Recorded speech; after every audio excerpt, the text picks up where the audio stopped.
c'est quand même des gisements intéressants. On va parler de gîtes illuvionnaires et supergènes. En arrière-plan, ici, ce que vous voyez, c'est un conglomérat qui est quand même assez récent. C'est une photo qui a été prise en Arizona, tout près d'un porphyre à cuivre. C'est pas dans le gisement même, mais c'est une zone périphérique, et on voit des alluvions qui sont cimentés par du chrysocode. Le minéral vert jeudi, ici, c'est du chrysocode. En fait, c'est simplement des graviers, des graviers plus ou moins grossiers qui ont été cimentés par des minéraux cuprifères. Ça souligne une mise en solution du cuivre et de la silice pour former le chrysocode, puis une circulation dans une porosité primaire, dans ce cas-ci, qui est interrectangulaire, puis qui permet la cimentation du conglomérat ou de la brèche qu'on voit ici. C'est une évidence, en fait, qu'on a de l'altération puis un enrichissement supergène. Donc, on a d'abord formé probablement une concentration cuprifère dans les environs, une concentration hypogène. Donc, c'est un secteur où on trouve des porphyres à cuivre. Donc, c'est des gîtes primaires qui sont des gîtes hydrothermaux formés à température élevée, entre 400 et 350 degrés Celsius, qui sont formés au sein de la croûte terrestre. Lorsque les gisements sont soumis à de l'érosion ou des conditions climatiques particulières, on peut modifier la composition primaire, la géométrie des gisements primaires, mobiliser certaines des composantes pour les enrichir ou former des nouveaux gisements. Donc, aujourd'hui, ce qu'on va voir essentiellement, c'est des gisements supergènes, donc qui sont produits par des processus de surface. Donc, une modification de préconcentration métallique ou simplement qui sont formés à partir de roches qui sont riches soit en fer ou en manganèse à la base. On va voir aussi les gîtes illuvionnaires. Les gîtes illuvionnaires ne sont pas trop complexes. En fait, des illuvions, c'est simplement des minéraux ou des particules détritiques qui sont formées à partir de la roche en place, mais qui ont subi un transport très limité. Donc, contrairement aux alluvions qui vont être transportés sur parfois des grandes distances dans les rivières ou le long des plages, des mers en général. Donc, c'est les deux gîtes qu'on va voir aujourd'hui.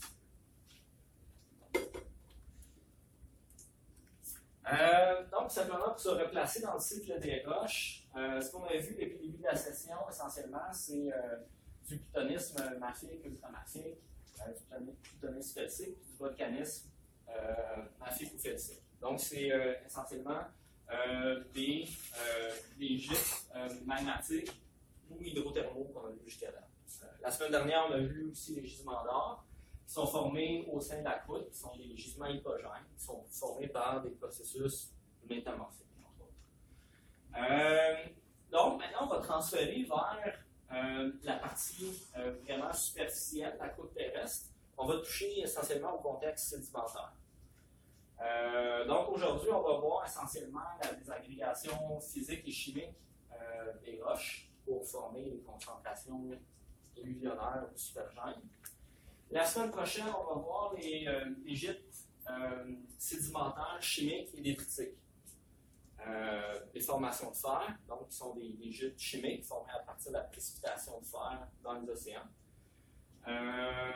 Puis les gisements sédimentaires détritiques. Donc, par exemple, les placères, les paléoplacères à or uranium ou à étain, c'est des gîtes qui sont concentrés par essentiellement des processus érosionnels et graphitaires dans les cours d'eau. Donc, ça va être ceux qu'on va voir la semaine prochaine.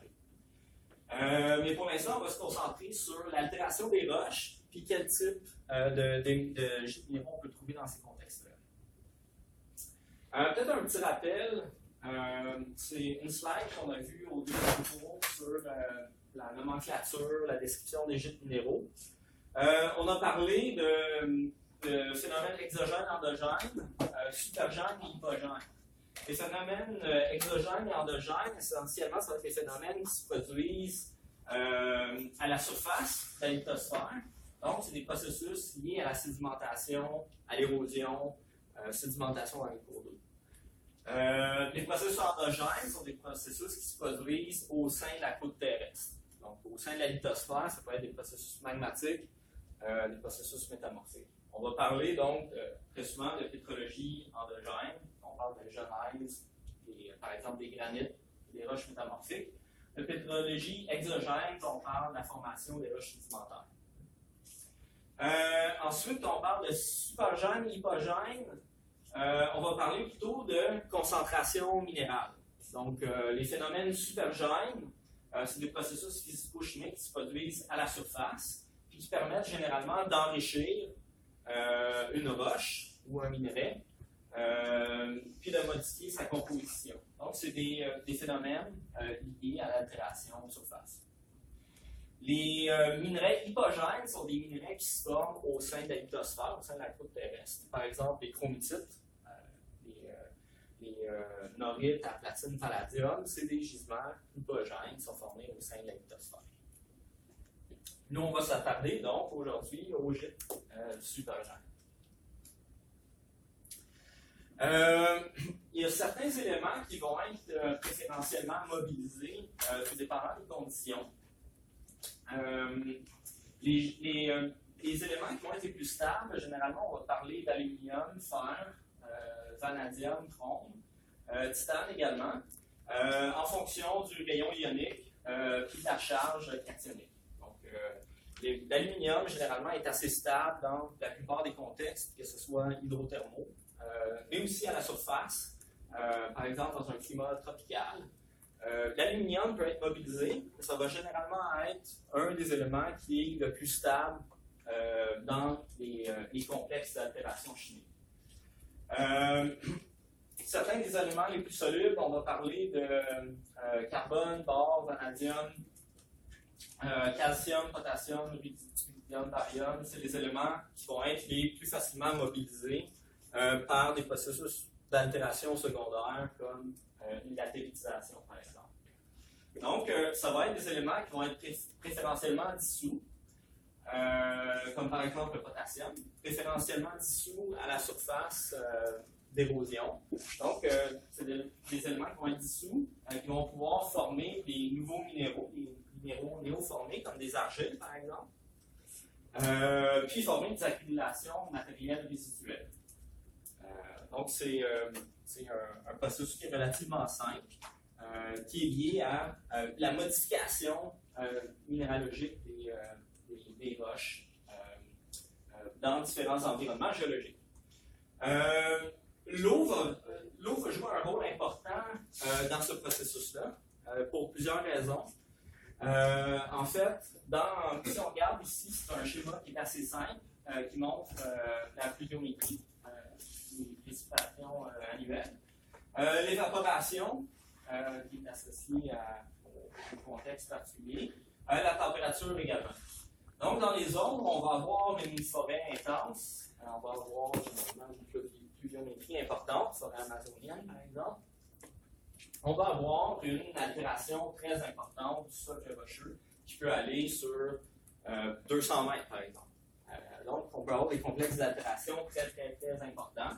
Et on peut imaginer qu'on va avoir une mobilité intense des éléments, incluant l'aluminium dans certains cas. Dans les environnements où on va avoir moins d'évaporation, moins de précipitation, évidemment, on va avoir des complexes d'altération beaucoup plus simples. Par exemple, dans les climats désertiques, très souvent, on va avoir une nappe phréatique qui est très, très profonde. Puis on va avoir une mise en solution assez limitée des éléments de surface.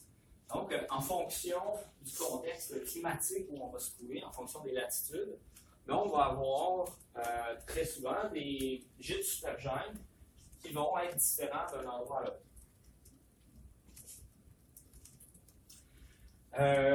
Donc, je mentionnais que l'eau joue un rôle assez important dans la formation des complexes d'altération, incluant les latérites qu'on trouve sous climat tropical, évidemment. Une des principales réaction qui est associée à la formation des complexes d'altération, c'est l'hydrolyse. Donc, c'est n'importe quelle réaction entre l'eau et les minéraux. Donc, on va avoir une mise en solution, une désagrégation des minéraux, comme par exemple, si c'est l'olivine, la phosphorite qui réagit avec l'eau pour former l'acide silicique ici, puis libérer du magnésium en solution. Donc, suite à l'hydrolyse, si on prend par exemple l'albite, on peut générer des argiles comme la montmorillonite, la kaolinite. Donc, ce qu'on fait, c'est qu'on fait réagir l'albite, le feldspath, avec de l'eau pour former des argiles secondaires, donc des minéraux néoformés. On va former de l'acide silicique, libérer le sodium. Si on augmente l'hydrolyse, on va continuer à altérer l'albite, on va former du kaolin. Si on altère encore l'albite, on va avoir éventuellement des hydroxydes d'aluminium comme la gibbsite. La gibbsite, c'est un des principaux minéraux qui est exploité dans les bauxites. Donc, c'est un minerai d'aluminium.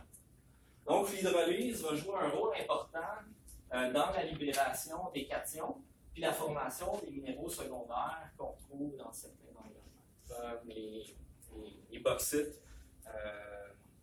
la principale source d'aluminium sur la planète. On va avoir l'oxydation également.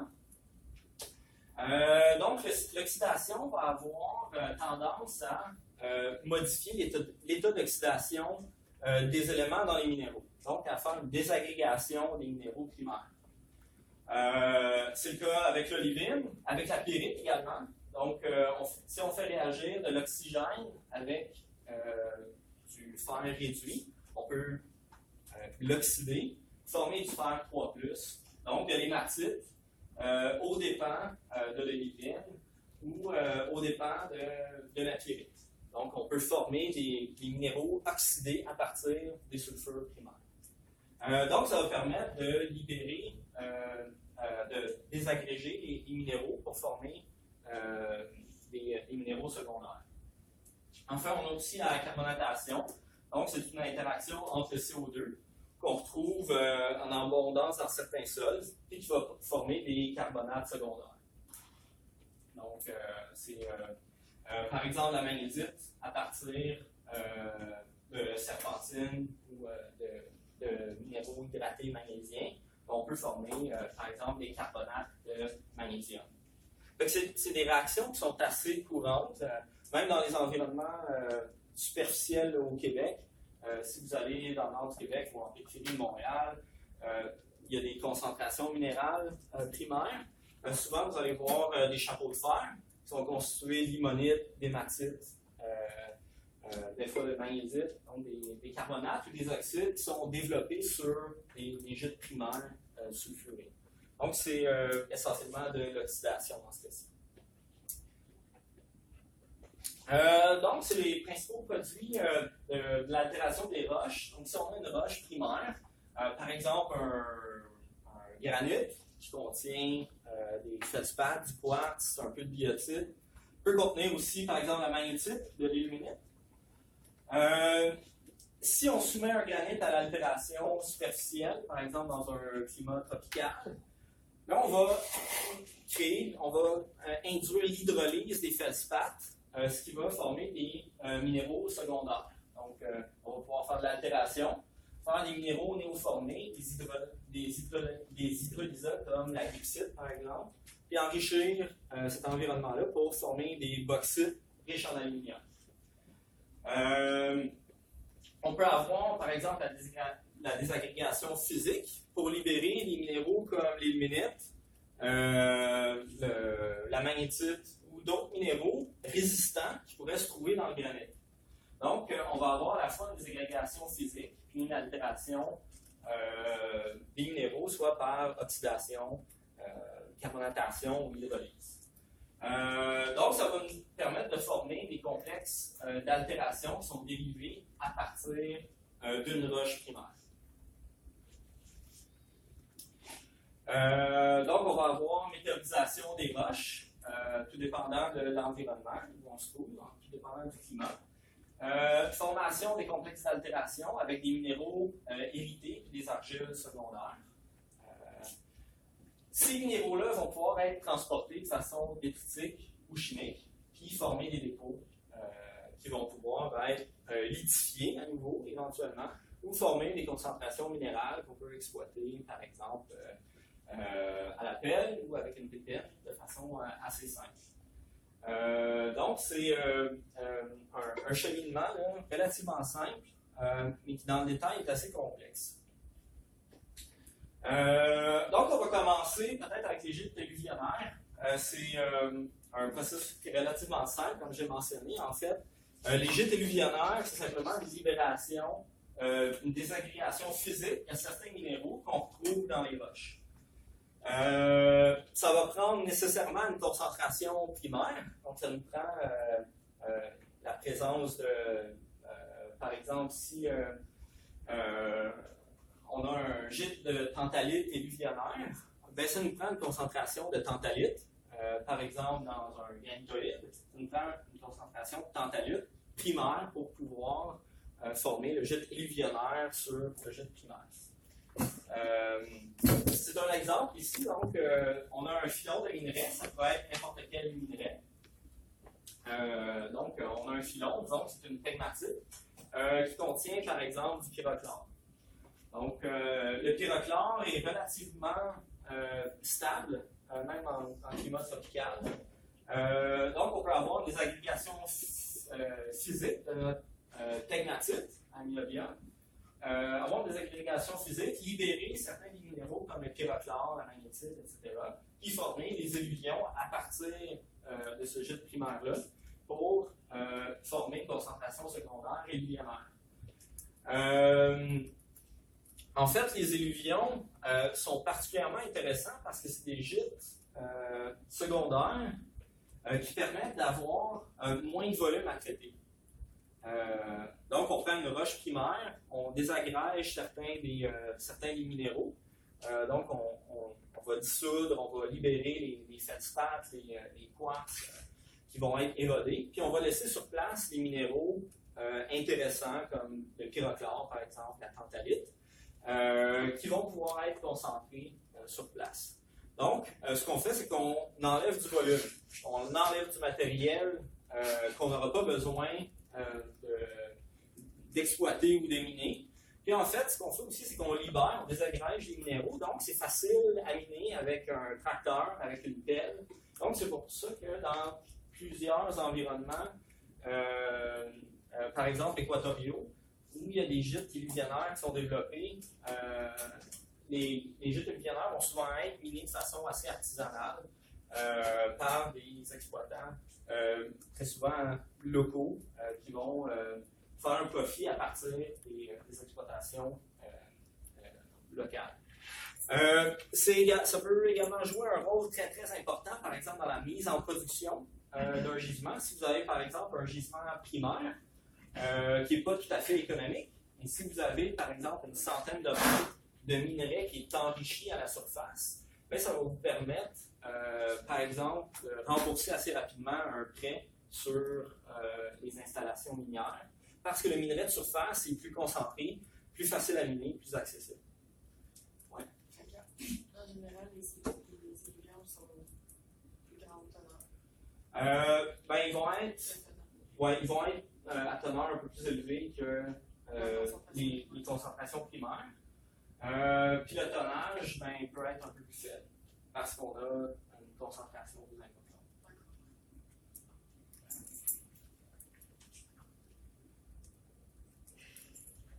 Mais ça veut dire aussi, mettons que dans tes alluvions, tu vas perdre tes minéraux qui sont peu résistants en fait, à l'intégration. Oui.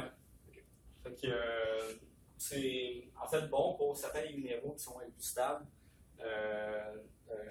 La colombo-tantalite, par exemple. La tantalite est exploitée au Congo, mais entre autres au Congo, en Centrafrique, de façon artisanale, par des compagnies aussi, qui permet en fait une exploitation artisanale parce que en fait c'est des sols qui sont friables, qui sont facilement désagrégeables, qui peuvent être minés assez efficacement. Il y a un des plus gros gisements de pyrochlore. Un des plus gros gisements de pyroclore de la planète est développé sur une carbonatite, la carbonatite d'Araxan au minage terrestre au Brésil. En fait, c'est un gisement primaire sur lequel il y a un gîte alluvionnaire de développé. Donc, c'est une carbonatite qui est assez grande taille, à l'échelle ici, mais qui fait quelques kilomètres, je crois. Mais essentiellement, le carbonate dans la carbonatite est facilement dissous. Donc, il va y avoir une concentration vraiment sur place des pyrochlores qui sont enrichis. Là, vous pouvez voir ici, c'est pas la couleur originale de la carbonatite. Le gîte alluvionnaire, en fait, est constitué entre autres de pyrochlore, de carbonate, mais aussi de minéraux de fer qui sont résiduels, qui sont laissés sur place. Donc, c'est extrêmement facile à miner, simplement avec un tracteur. On peut réussir à faire de l'extraction. Il n'y a pas nécessairement de broyage très, très important. Donc, c'est vraiment un plus là, pour le minage de ces minéraux-là. Et après ça, on sépare les minéraux comment? J'en parle de température. Quand c'est des minéraux qui sont denses, ça peut simplement être par gravité ou par magnétisme. Si c'est la magnétite ou d'autres minéraux magnétiques. Donc, c'est assez facile à séparer. D'autres exemples de gîtes alluvionnaires, par exemple, les diamants en Afrique du Sud, sur les kimberlites. Il y a une désagrégation des kimberlites. Les kimberlites, c'est composé entre autres d'olivine, c'est souvent bréchique, c'est facilement dissous, altéré par les processus superficiels. Donc, on peut facilement miner, désagréger les kimberlites puis libérer les diamants. C'est d'ailleurs ce qui était fait en Afrique du Sud au début des exploitations, quand on ne connaissait pas trop les kimberlites. On minait en fait le yellow brown qui était à la surface, vous voyez la teinte jaunâtre. Puis en fait, chaque prospecteur avait son petit lopin de terre, lopin de kimberlite. Il pouvait creuser à la pelle jusqu'à ce qu'il arrive sur le blue ground qui était plus dur. Il fallait qu'il vende son terrain parce qu'il était plus capable de creuser.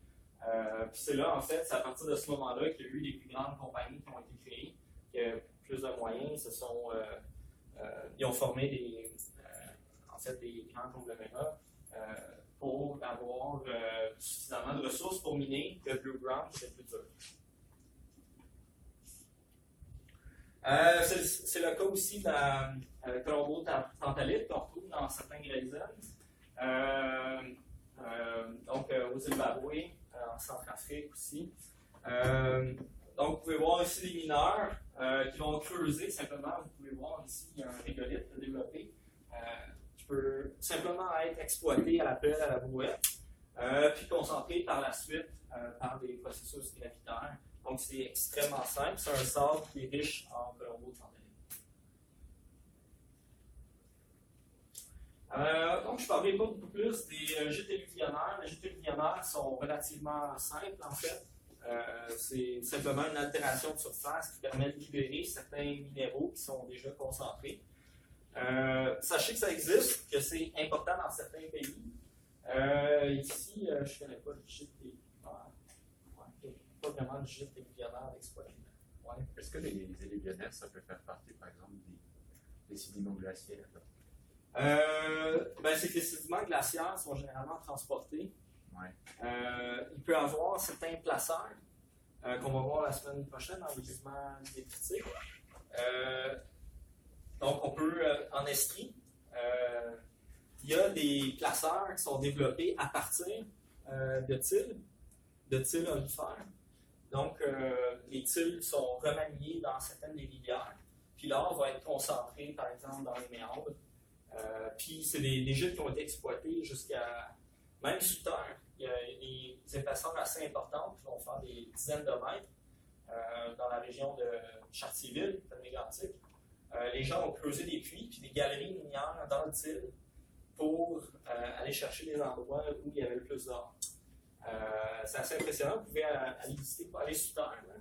Mais c'est un bel endroit. Habituellement, chaque année, j'amène mes étudiants gazoués pour faire la bâtée. C'est vraiment le fun, c'est comme aller à la pêche. Vous pouvez aller chercher de l'or dans les sédiments. Mais ça, on va en parler plus la semaine prochaine. Maintenant, on va s'attarder au gîte supergène. Les gîtes supergènes, en fait, donc c'est des concentrations vraiment secondaires qui sont formées à partir soit d'un protor.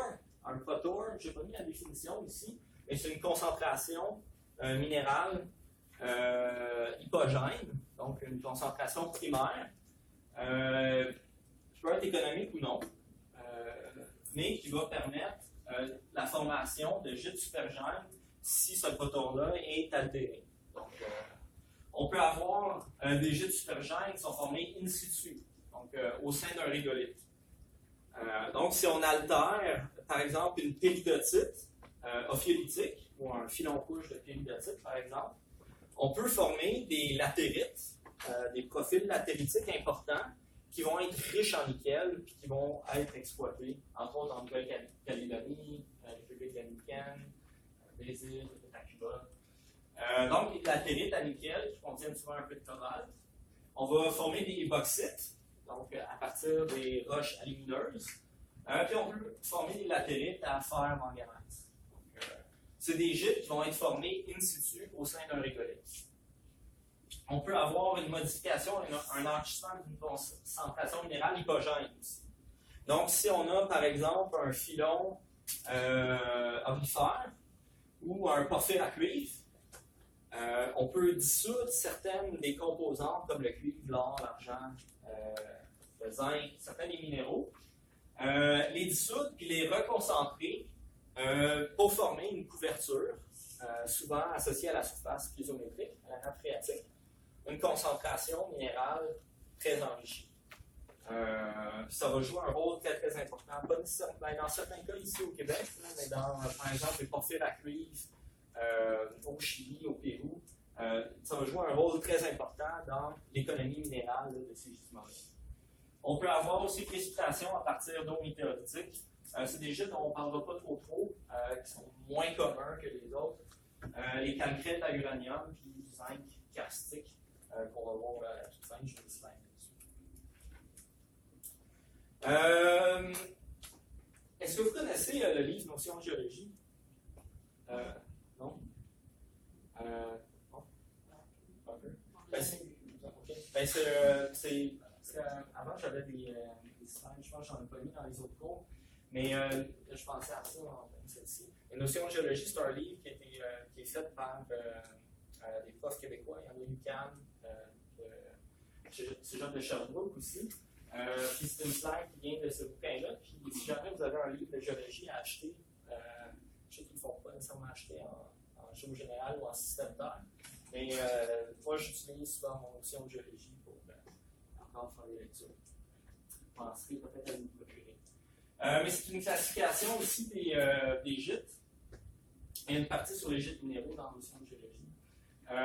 Et qui montre en fait la diversité des gîtes minéraux qu'on peut former dans des climats chauds et humides, comme des latérites par exemple. Donc, on va avoir des latérites à nickel, cobalt, fer, manganèse, puis à aluminium pour former les bauxites en général. Donc, au sein des régolithes, et en particulier les latérites en climat tropical, on va avoir des minéraux transformés et néoformés. Donc, par exemple, les hydrolysables avec des psites pour former les bauxites, des argiles micacées, des phyllosilicates, entre autres pour former les garniérites, qui est un des principaux minéraux ou un des principaux minerais de nickel dans les latérites, puis aussi à l'échelle de la planète, c'est une des grandes sources de nickel. Donc, les phyllosilicates ou les oxydes à nickel, c'est des éléments là, importants qui proviennent de l'altération des roches qu'on retrouve dans les latérites. Donc, j'ai mis ici le profil latéritique simplifié, le profil type qui est défini dans différents ouvrages, simplifié dans le livre de Michel Kebrac. Donc, vous voyez ici la roche-tête à la base du profil latéritique. Vous avez la saprolite. La saprolite, essentiellement, c'est la partie du régolithe qui est relativement qui est altéré, mais dont on peut retrouver encore des textures primaires. Fait que si vous travaillez, par exemple, en Amérique du Sud, vous pouvez amener votre machette avec vous pour couper les lianes puis vous défendre des garimpeiros. Mais vous pouvez aussi utiliser votre machette, votre canif pour couper la roche. Puis vous allez voir des stratifications dans certains cas, si la roche n'est pas trop altérée. Vous pouvez voir des foliations, des stratifications. Donc, c'est ce qu'on va voir dans la saprolite. Le saprock, ou la saprolite grossière, c'est essentiellement la partie qui est légèrement désagrégée, mais dont on peut voir encore une partie qui est encore solide. Donc, tout ça ici va former le régolithe. Donc, c'est la partie superficielle qui est développée sur le roc, qui est désagrégée. Donc, tout ça ici va former le régolithe. La latérite, c'est un terme très général qui est le produit, qui réfère au produit d'altération des roches en climat tropical humide, chaud, généralement riche en fer et en argile et en aluminium. Donc, c'est la latérite classique.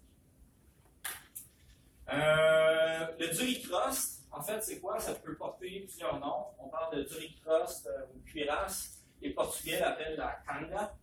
Mais il y a très souvent une partie très indurée, vraiment à la surface, immédiatement sous le sol, où on va avoir une induration qui est entre autres due à la présence de fer et d'aluminium. Donc, c'est habituellement très riche en fer, aluminium. C'est induré, donc ça va former une croûte à la surface. C'est ce qu'on appelle les cuirasses latéritiques.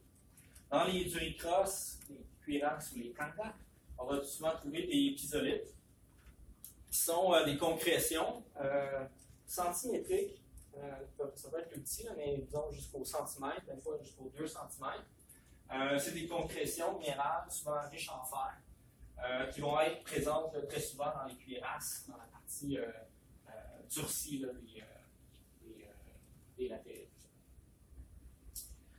L'épaisseur peut être très importante, ça peut faire 200 mètres.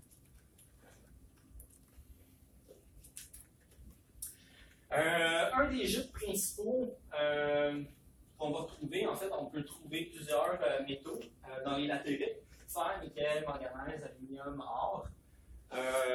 Donc, tout dépendant des roches qu'on va avoir en place, on va former des latérites qui vont avoir des compositions différentes. Les latérites à nickel sont de plus en plus exploitées partout sur la planète, où on retrouve des roches ultramafiques, puis un climat nécessaire pour altérer ces roches ultramafiques. Donc, c'est une production très importante de nickel à l'échelle de la planète. La Nouvelle-Calédonie est un très très gros producteur de nickel.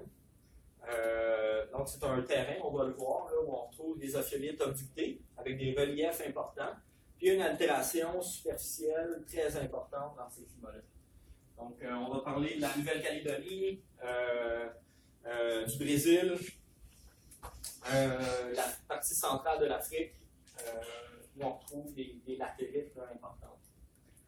Guatemala, centrale Amérique du Sud. Donc, partout, on trouve des roches ultramafiques sur des reliefs qui ont pu être altérés. Ils ont des teneurs qui peuvent varier, mais qui vont être quand même assez semblables en plus aux gisements sulfurés. Donc, un gisement de nickel sulfuré va avoir n'importe où entre 1% nickel, 3-4% nickel.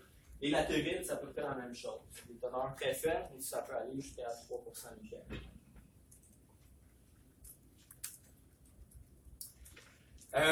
Donc, l'enrochement des latérites à nickel, ça fait une roche ultramafique. Donc, on peut penser par exemple à des cils de roches ultramafiques, des chromatites, qui peuvent être altérés pour former des latérites. Le plus souvent, par contre, ça va être des roches ophiolitiques obductées qui vont être latéritisées puis former des socles pour les latérites nickelifères. Pourquoi? Ben, en fait, les ophiolites vont souvent couvrir des territoires qui peuvent être assez grands. Puis, en raison de leur contexte de mise en place, en fait, c'est des lambeaux de croûte océanique qui ont été chevauchés sur les continents. Donc, si vous visitez des ceintures orogéniques où il y a des ophiolites, comme par exemple en Europe, le massif du Chenaillet est à 2300 mètres d'altitude. Il y a des roches ultramafiques et des basaltes à 2300 mètres d'altitude. Si vous allez en Nouvelle-Calédonie, les reliefs montagneux qu'on retrouve là, qui atteignent les 1000 mètres, c'est des massifs ophiolitiques. Même chose en Amérique centrale. Donc, c'est des fragments de roches océaniques qui ont été occultés sur les continents. Donc, comme on les retrouve sur les reliefs, ils vont être préférentiellement érodés, préservés. Et on va pouvoir former des latérites sur ces reliefs-là. Donc, habituellement, ce qu'on va avoir, ici, c'est la colonne stratigraphique d'une ophiolite. Donc, vous voyez ici, on va avoir une partie ultramafique à la base, donc des péridotites, habituellement du manteau. Il va y avoir une partie de péridotite cumulative, qui vont être des pyroxénides, des dunites, des whorlites. Puis par-dessus, on va avoir des gabbros et des basaltes. Donc, dans certains contextes orogéniques, on va pouvoir avoir une excision de la partie supérieure des ophiolites, soit par l'érosion ou par des failles. Puis on va préserver essentiellement la partie inférieure dunitique, péridotitique, qui va pouvoir être érodée puis altérée. Donc, c'est un des contextes les plus communs pour former les latérites. Donc ici, on a pris une colonne stratigraphique simplement pour montrer la roche en place, le bedrock, qui est la zone fraîche. On retrouve la péridotite, c'est pas une astrogite, une dunite, une merzolite. On va avoir la saprolite qui est formée par-dessus, puis ensuite le pédolite, qui est la zone fortement désagrégée à la surface. Donc, ce qu'on va avoir, un peu comme le profil latéritique que j'ai montré tantôt, on peut avoir du sol à la surface. En dessous, on va avoir le iron crust, le dunicrust ou la kanga, qui est la concentration de fer, qui est très dure. Ensuite, on va avoir les zones à limonite. Donc, les zones à limonite, essentiellement, c'est des enrichissements, entre autres, en fer. On peut le voir ici sur les profils chimiques, les latérites, un enrichissement en fer à la surface, où on a essentiellement des oxydes. Donc, on va avoir des limonites qui vont varier de rouge à très riche en fer, donc des limonites rouges. Mais on peut avoir aussi des limonites qui vont être jaunâtres. Je vais vous montrer les photos, puis on va vous montrer les échantillons tantôt. Les limonites jaunes sont riches en nickel. Donc, le nickel va donner une couleur un peu jaune, jaune-beige à la limonite. Puis, donc, on va avoir un minerai qui est développé dans les limonites, qui est essentiellement un minerai oxydé. Donc, vous pouvez voir ici l'augmentation de la concentration en nickel, ici la limite de 1%. Donc, quand on commence à avoir des limonites jaunes, on peut avoir un minerai de nickel qui va être miné de façon exploitable. Donc, c'est essentiellement le minerai oxydé. Ensuite, dans la saprolite, donc la roche qui est encore qui est désagrégée, mais donc on reconnaît encore les textures. Parfois, il va y avoir un peu de saprock à travers, donc des blocs de roche supportés par les complexes d'altération. Puis habituellement, c'est là qu'on va trouver la plus forte concentration en nickel, au contact entre la saprolite et le bedrock, donc au niveau du saprock. C'est là qu'on va avoir les concentrations de nickel les plus élevées, 2-3% de nickel. Puis essentiellement, on va avoir un minerai qui est constitué, il peut avoir encore des limonites, mais surtout de garnierite. C'est un minerai silicaté dans ce cas-là. Donc on va avoir un silicate de nickel, c'est un phyllosilicate qu'on appelle la garnierite. En fait, la garnierite, c'est une suite de minéraux, c'est pas un minéral, c'est une famille, c'est des phyllosilicates de nickel. Donc, ça vous donne une idée ici du profil là, habituel qu'on va avoir avec les limonites rouges, les limonites jaunes, puis ensuite les garnierites au niveau du saprock dans le profil d'altération latéritique. Un élément important, en fait, c'est, comme vous voyez sur le profil ici, vous avez l'aluminium et le fer qui sont résiduels, qui restent près de la surface. Donc, ça va être les éléments qui sont les moins mobiles dans les complexes latéritiques. La silice est fortement lessivée, donc on lessive la silice. Le magnésium, qui vont plutôt être enrichis dans la saprolite. Donc, il y a vraiment un jeu chimique ici entre le lessivage du nickel à la surface et sa concentration au niveau du saprock. Donc, le minerai de nickel, ici, c'est pas des super belles photos, mais on voit un peu comment il se présente. C'est des fractures qui sont remplies de phyllosilicate nickellifère. Donc, à partir de la serpentine, la péridotite serpentinisée, on peut former des phyllosilicates, entre autres la Netwheat. C'est une variété de garnérite, mais vous pouvez simplement l'appeler garnérite. Donc, c'est les photos ici, la garnérite. Donc, c'est habituellement de couleur vert assez foncé. En association avec le nickel, je ne sais pas si le cobalt, c'est aussi sur le profil chimique. Non, ok. Mais habituellement, en association avec le nickel dans les latérites, on va souvent avoir un enrichissement en cobalt. C'est un hydroxyde. L'azolane, c'est un hydroxyde de nickel et cobalt, qui est noir. Donc, un noirâtre, comme ça se présente souvent sous forme de taches dans les limonites, dans les roches altérées, sous forme de taches vénuleuses. Ça tache les doigts. Donc, c'est un minerai de cobalt aussi. Donc, il y a certaines latérites qui sont exploitées principalement pour le nickel, mais qui vont avoir des sous-produits de cobalt associés. J'ai mentionné qu'il y a un lessivage de silice, souvent près de la surface, où on a la concentration de fer et d'aluminium. Donc, avec le lessivage en silice, souvent, il va y avoir des concentrations de silice secondaire dans la saprolite, dans le saprock. Ça peut former même des veines de quartz ou des veines de chalcédoine. Dans ce cas-ci, ça peut ressembler un peu à la garnérite, mais c'est de la chalcédoine nickellifère qui a une couleur un peu là-dedans. Ça peut avoir un effet délétère parce qu'il y a une partie du nickel qui va se trouver à l'intérieur de cette chalcédoine-là.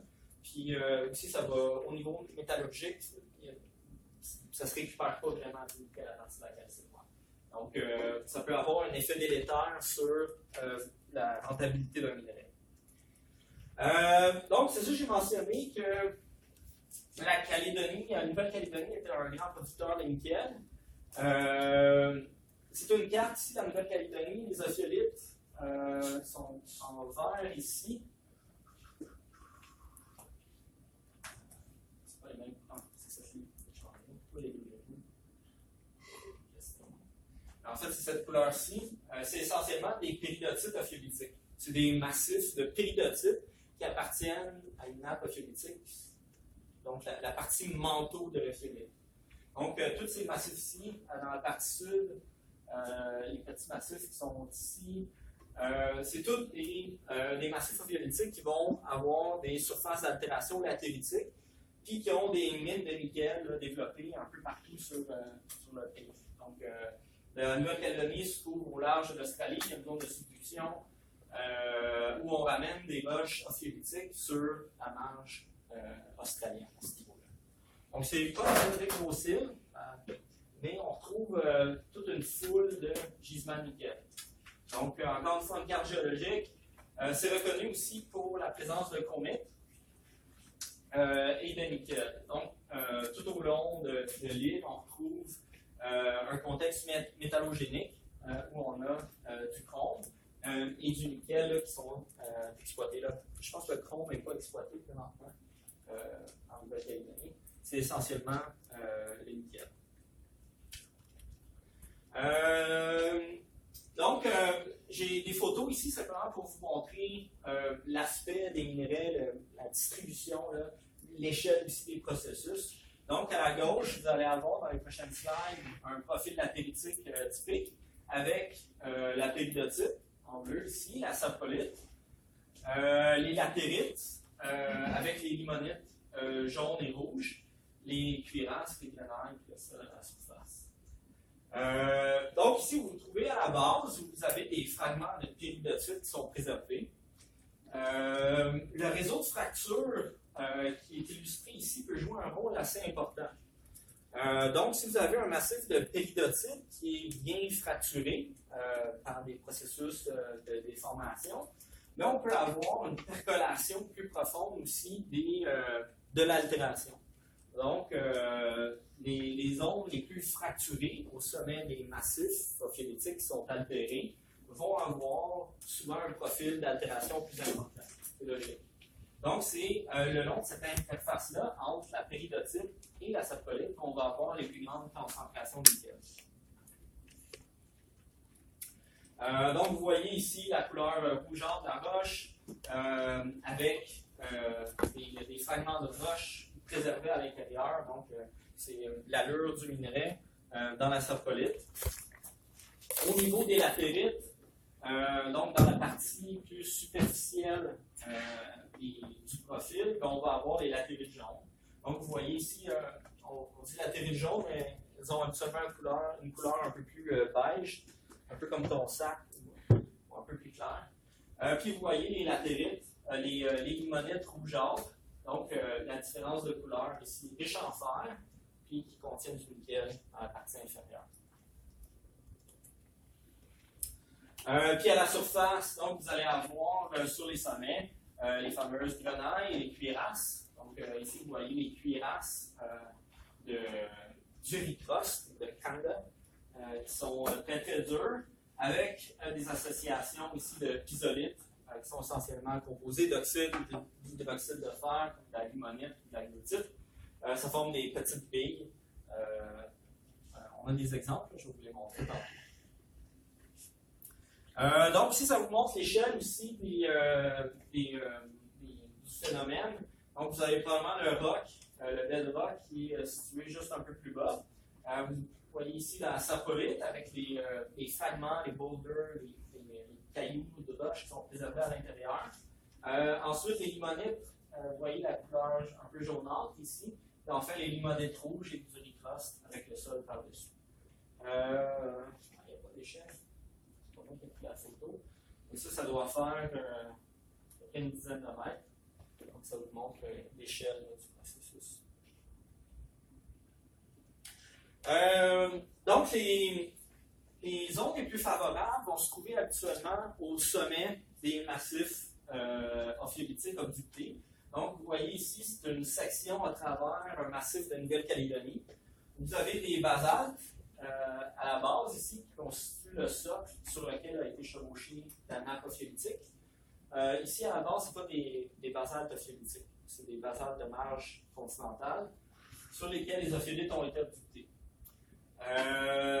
Les endroits préférentiels où on va avoir une latéritisation mieux développée et surtout bien préservée, ça va généralement être au sommet des montagnes. Donc, on va développer la cuirasse qui protège la latérite tout en dessous d'ailleurs. On va avoir la concentration du nickel, du cobalt à l'interface entre la latérite puis les roches ophiolitiques préservées. Ici, c'est un schéma qui montre en fait la préservation des gîtes minéraux à travers le temps. Donc, avec les gîtes métamorphiques, les roches mafiques, ultramathiques, volcano-sédimentaires, sédimentaires chimiques, les gîtes hydrothermiques. Donc, vous avez le temps ici, puis le pourcentage cumulatif des réserves globales des gisements qui se trouvent dans ces contextes-là.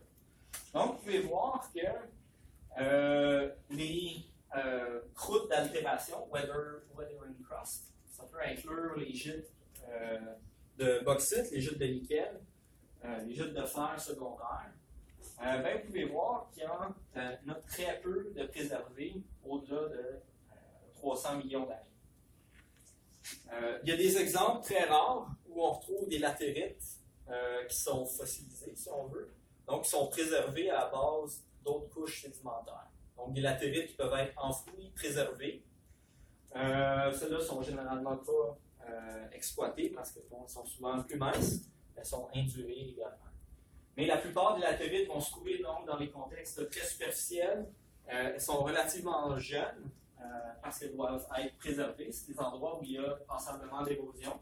Donc, on peut former les latérites, les éroder éventuellement. Tout ça pour dire qu'en fait, on peut avoir des latérites, des gisements latéritiques autochtones et allochtones. Donc, les gisements autochtones se trouvent sur les sommets. Donc, sur les sommets, il y a eu de l'altération, développement d'un profil latéritique.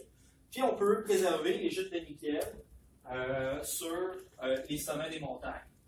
Dans certains cas, on va avoir une érosion des latérites, puis on peut avoir des latérites allochtones préservées sur les flancs, voire les vallées, en périphérie des crêtes ultramafiques. Donc, on va avoir à la fois les latérites préservées autochtones, puis les latérites allochtones qui, elles, sont transportées actuellement dans les vallées. C'est une photo ici de la Nouvelle-Calédonie. Donc, vous voyez un gisement type qui est développé sur le sommet d'une montagne. Donc, vous avez le bedrock qui est ici, les péridotites, les limonites jaunes, vous voyez la couleur jaunâtre. Donc, tout ça ici, c'est du minerai nickel qui est en train d'être exploité. C'est essentiellement une paléocuirasse latéritique qui est minée pour son profil latéritique. C'est miné également au Brésil. Donc, ici, c'est un exemple de latérite nickelifère qui est développé en fait sur un leucolyte protérozoïque. C'est pas le fiolite dans ce cas-ci. C'est plutôt une intrusion ultramafique qui est altérée. Puis sur les sommets, on trouve des profils latéritiques qui sont minés. Dans les vallées, donc vous voyez les sommets ici, qui sont constitués entre autres de roches ultramafiques. Dans les vallées, sur les flancs des collines, là, on peut préserver des concentrations allochtones, donc qui ont été transportées sur des distances qui ne sont pas très très grandes, mais qui ont quand même été transportées, puis qui sont accumulées dans les vallées au pied des collines, puis qui sont minées aussi pour le nickel. Donc, c'était l'introduction au gîte de nickel latéritique. C'est quand même des ressources importantes. Au Québec, ici, évidemment, c'est pas l'endroit ou le continent préférentiel pour trouver les latérites, évidemment. Mais si vous visitez les contextes en Afrique de l'Ouest, Afrique centrale, Amérique centrale, Amérique du Sud, c'est des gisements qui sont assez communs et qui sont développés partout où on trouve des roches. On va regarder maintenant les. Excuse-moi, il est quelle heure? On va continuer avec ça. On va voir maintenant les gîtes de fer supergènes. Donc, les gîtes de fer supergènes sont généralement formés à partir de formations de fer. Donc, les formations de fer classiques qu'on trouve, par exemple, dans la fosse du Labrador, vont avoir 30-35% de fer. On va voir les formations de fer au prochain cours. Mais c'est des gisements.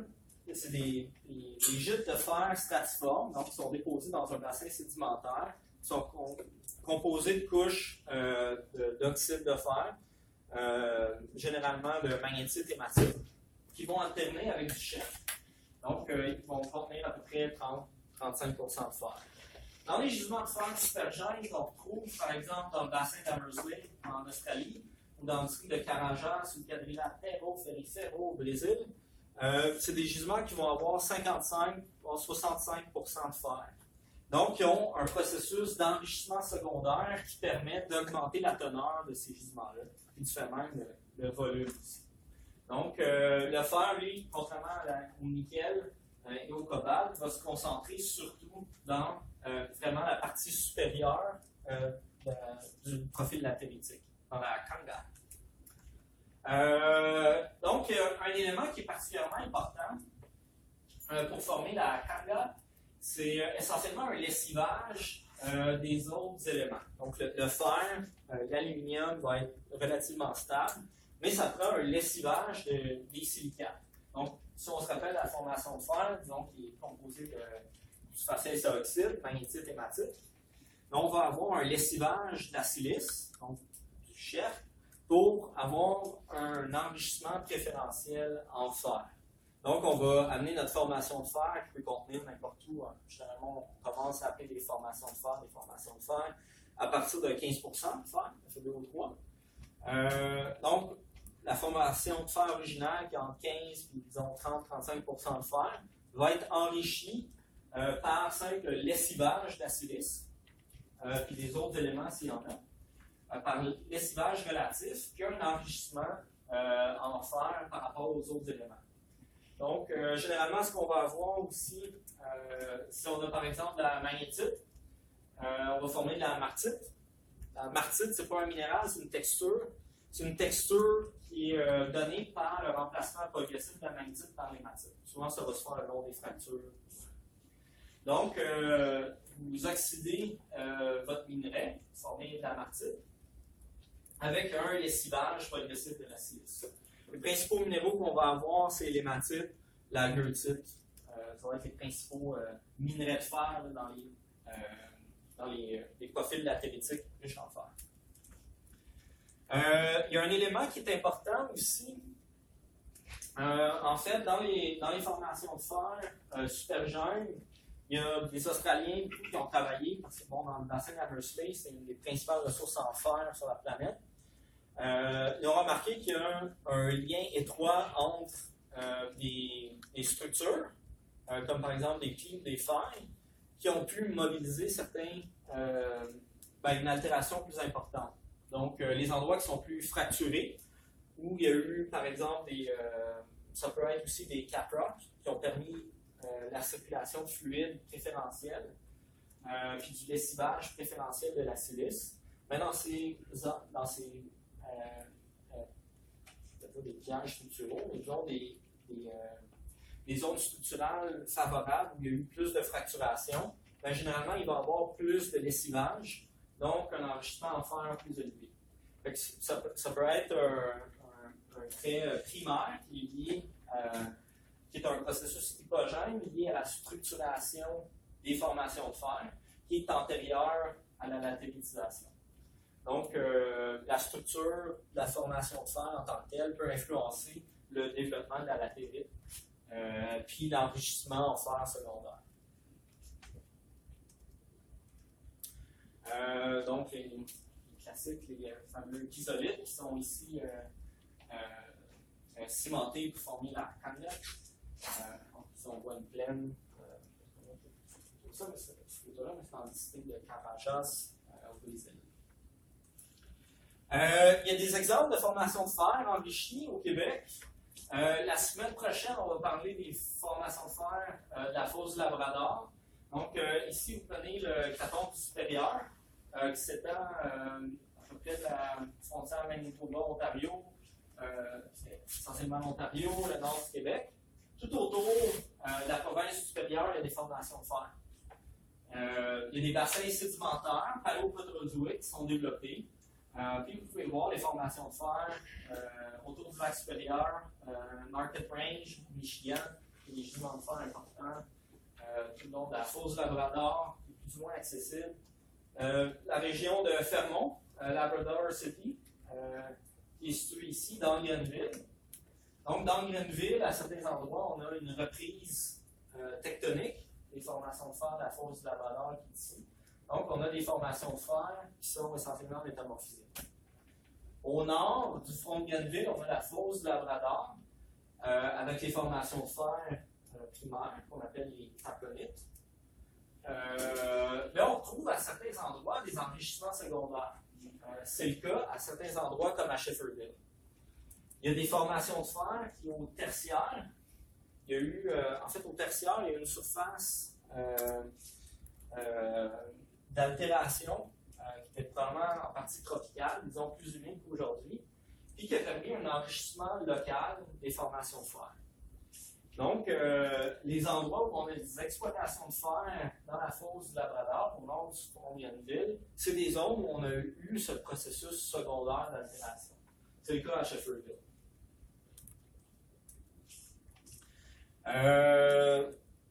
Donc, c'est des gisements qui sont beaucoup plus petits que ce qu'on trouve à Carajás ou dans le bassin d'Hamersley. Si vous allez voir, par exemple, des photos du bassin d'Hamersley, vous allez voir des open pits qui font des kilomètres. C'est pas le cas maintenant, oui. Mais à Shefferville, c'est des gîtes qui sont quand même plus restreints en termes de superficie. Entre autres parce que l'altération et la préservation des zones d'enrichissement supergènes sont quand même moins importantes. Mais ça existe quand même au Québec. Ici, peut-être une mention. Dans certains des profils latéritiques, si on a par exemple des unités, il y a certaines unités carbonatées, parfois qui peuvent être riches en manganèse, contenir une certaine proportion de manganèse. Il y a des formations de fer, parfois, qui sont riches en manganèse.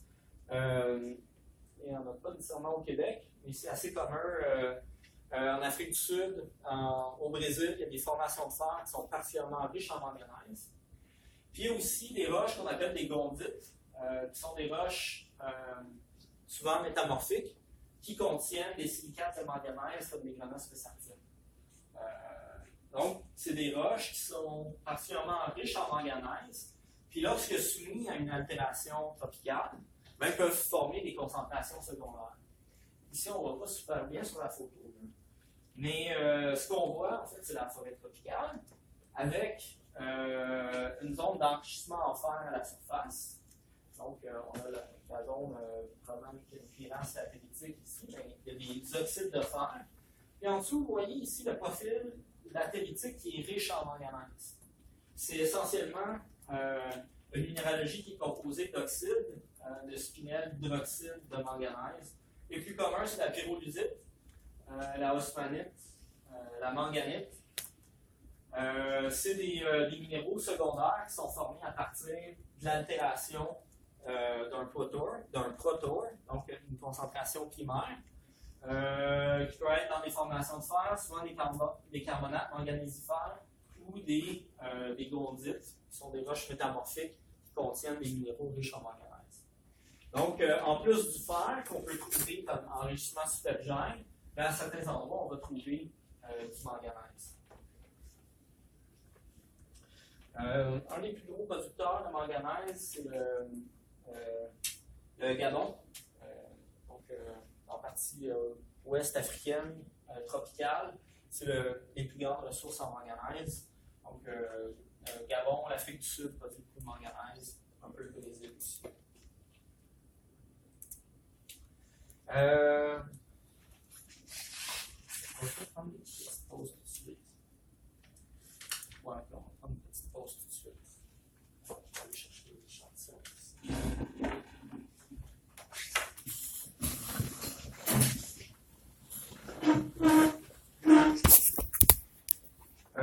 Je vais vous mettre votre PP.